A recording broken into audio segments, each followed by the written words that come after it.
DK ಈಗ ಸಿದ್ದು ಉತ್ತರಾಧಿಕಾರಿ.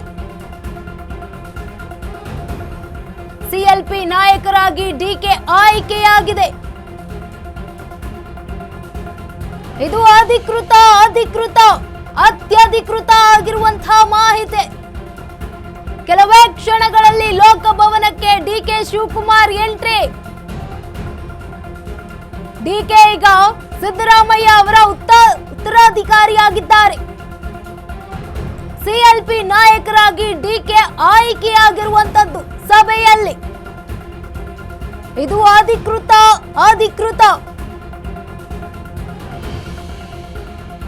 ಕೆಲವೇ ಕ್ಷಣಗಳಲ್ಲಿ ಲೋಕಭವನಕ್ಕೆ ಡಿಕೆ ಶಿವಕುಮಾರ್ ಅವರು ಆಗಮಿಸಲಿದ್ದಾರೆ.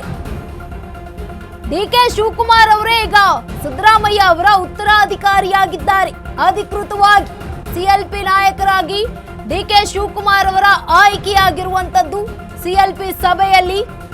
ಇದು ಅಧಿಕೃತ ಭಾಷೆ, ಅಧಿಕೃತ ಘೋಷಣೆಯನ್ನ ಮಾಡಿರುವಂತದ್ದು ಸಭೆಯಲ್ಲಿ. ಕೆಲವೇ ಕ್ಷಣಗಳಲ್ಲಿ ಲೋಕಭವನಕ್ಕೆ ಡಿಕೆ ಶಿವಕುಮಾರ್ ಅವರು ಆಗಮಿಸುತ್ತಾರೆ. ನೋಡಿ, ಇದೀಗ ಡಿಕೆ ಶಿವಕುಮಾರ್ ಅವರು ಸಿದ್ದರಾಮಯ್ಯ ಅವರ ಉತ್ತರಾಧಿಕಾರಿಯಾಗಿದ್ದಾರೆ. ಸಿಎಲ್ಪಿ ಸಭೆಯಲ್ಲಿ ಸಿಎಲ್ಪಿ ನಾಯಕರಾಗಿ ಡಿಕೆ ಶಿವಕುಮಾರ್ ಅವರ ಆಯ್ಕೆಯಾಗಿರುವಂತದ್ದು ಎಲ್ಲಾ ನಾಯಕರು ಕೂಡ ಒಪ್ಕೊಂಡಿರುವಂತದ್ದು. ಇದು ಅಧಿಕೃತ ಮಾಹಿತಿ. ಡಿಕೆ ಹೆಸರನ್ನ ಕೂಡ ಪ್ರಸ್ತಾಪ ಮಾಡಿರುವುದು ಕೂಡ ಸಿಎಂ ಸಿದ್ದರಾಮಯ್ಯ, ಮಾಜಿ ಸಿಎಂ ಸಿದ್ದರಾಮಯ್ಯ ಖುದ್ದಾಗಿ ಕೈ ಎತ್ತಿ ಅನುಮೋದಿಸಿದ ಡಿಕೆ.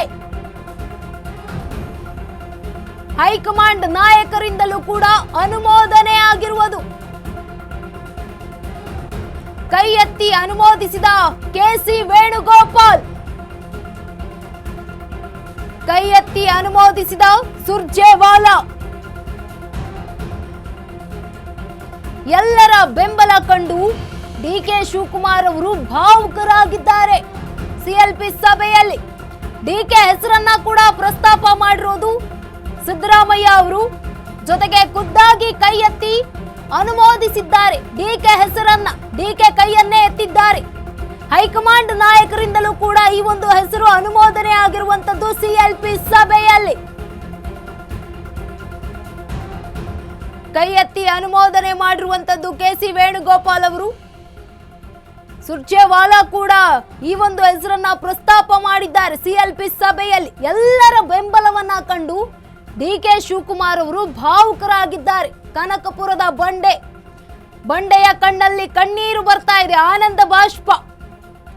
ಎಲ್ಲರೂ ಕೂಡ ನನ್ನ ಹೆಸರನ್ನ ಸೂಚಿಸ್ತಾ ಇದ್ದಾರೆ, ಒಮ್ಮತವಾಗಿ ಒಪ್ಕೊಂಡಿದ್ದಾರಲ್ಲ. ಭಾವುಕ ಕ್ಷಣ ಅವರಿಗೆ ಇದೊಂದು. ಸಿಎಲ್ಪಿ ಸಭೆಯಲ್ಲಿ ಇದೀಗ ಅಧಿಕೃತವಾಗಿ ಹೆಸರನ್ನ ಕೂಡ ಪ್ರಸ್ತಾಪ ಮಾಡಿರುವುದು ಸಿದ್ದರಾಮಯ್ಯ ಅವರು. ಡಿಕೆ ಹೆಸರನ್ನ ಕೈ ಎತ್ತಿ ಅನುಮೋದನೆ ಮಾಡಿರುವುದು ಕೂಡ ಕೆಸಿ ವೇಣುಗೋಪಾಲ್ ಅವರು. ಜೊತೆಗೆ ಕೈ ಎತ್ತಿ ಅನುಮೋದನೆ ಕೂಡ ನೀಡಿರುವುದು ಸುರ್ಜೇವಾಲಾ. ಎಲ್ಲರ ಒಂದು ಒಮ್ಮತವನ್ನ ನೋಡಿ ಭಾವುಕರಾಗಿದ್ದಾರೆ ಡಿಕೆ ಶಿವಕುಮಾರ್ ಅವರು.